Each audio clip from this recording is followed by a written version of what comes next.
be interested to read in there about Barack Obama's friends from Chicago. Turns out, one of his earliest supporters is a man who, according to the New York Times, was a domestic terrorist. This is not a man who sees America as you and I see America.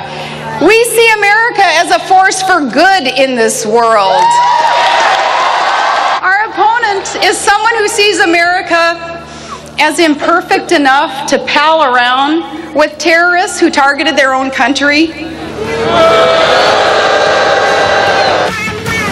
That was then Vice Presidential candidate Sarah Palin in 2008 accusing presidential candidate Barack Obama of palling around with the controversial Bill Ayers. And here with us now, the founder of the militant anti-war group, the Weather Underground, retired professor from the University of Illinois of Chicago, Bill Ayers.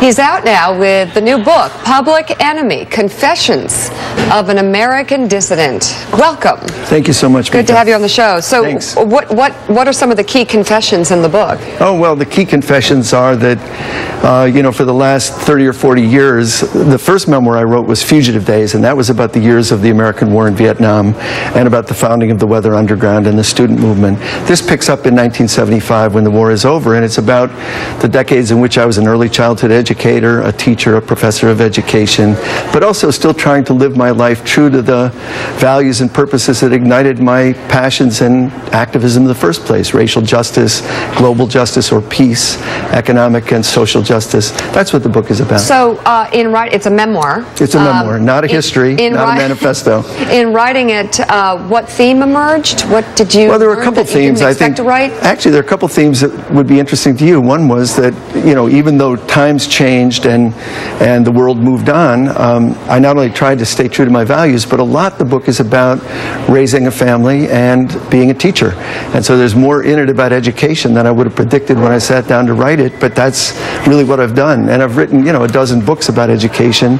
This is a memoir quite different. It's funny, the first thing, I did not expect this, the first thing he said when I sat down on the set was, well, I love that Philadelphia Inquirer story. Kids have to go to bed at the same time every day, and I'm thinking, well, what's this? Actually, we didn't raise our kids that way, but our kids are raising our grandkids that way, and they're very serious about bedtime. And when we take girls overnight, we are on strict orders to get them to bed by 7:30, and we do it.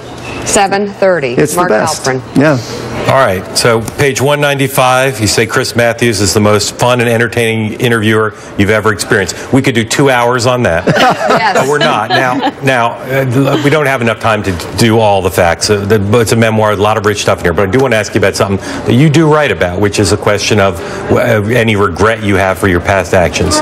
Page 174, you say, and I'm just reading here, but then I'll do the context. I'm sorry I engaged extreme tactics to oppose the war. I'm sorry I destroyed war materials and government property. But you say you won't say that, right? Yes, you won't say those things. Why won't you say that you're sorry you engaged in extreme tactics to oppose the war and destroyed government property? Well, as I say in the book, I am 68 years old. You can't be 18, let alone 68, and not have a lot of regrets. So everyone has regrets. What I don't regret, and what intensely people want me to say something that I'm sorry about, is destroying property, destroying war material. And the reason is because the war in Vietnam was a horrendous crime against humanity. 6,000 people a week were being murdered. And in that context, in my own family, I'm a middle child of 5. One of my brothers joined the Democratic Party and tried to build a peace wing. One ran away to Canada. One deserted the army. These were all things that people did.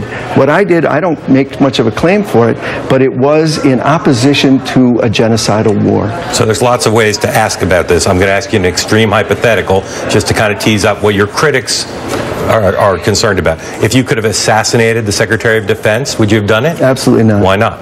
Well, because we had made a decision early on that while we were willing to engage in extreme tactics, we were not going to harm human life, and we never did. 3 of our own people died in the beginning of the Weather Underground, and that's, an unbearable grief that goes on and on. But that was it. We never hurt or harmed anyone. We destroyed property.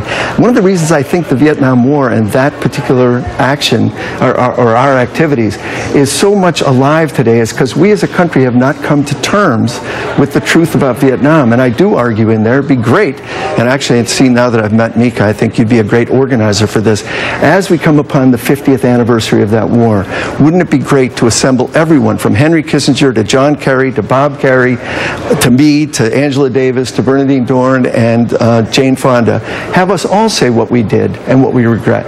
If we all did it together and everyone took responsibility for what they did, in that company I would be fine saying what I'm sorry about. Well, what regrets do you have, though?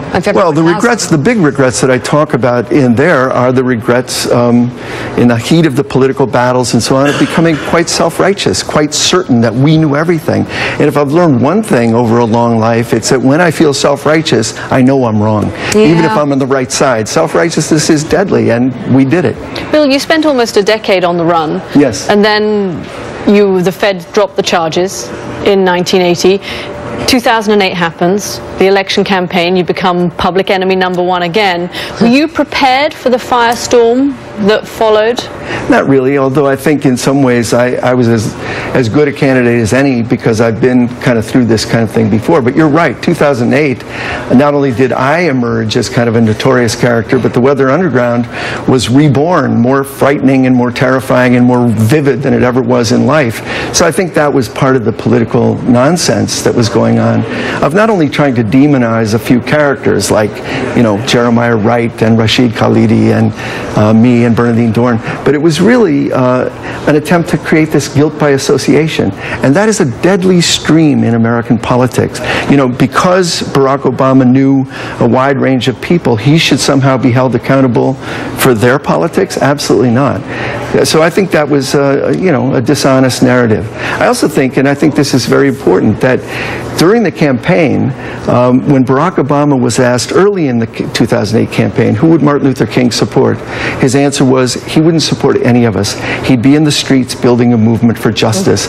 And that tells me what I should be doing. I think for those of us who don't live in the White House or don't wander around the halls of Congress, we have work to do nonetheless. And the power of the street, the community, the classroom, and the workplace, that's where we ought to be organizing and mobilizing. The book is Public Enemy: Confessions of an American Dissident. Bill Ayers, thank you very much for being on the show. Thank you very much.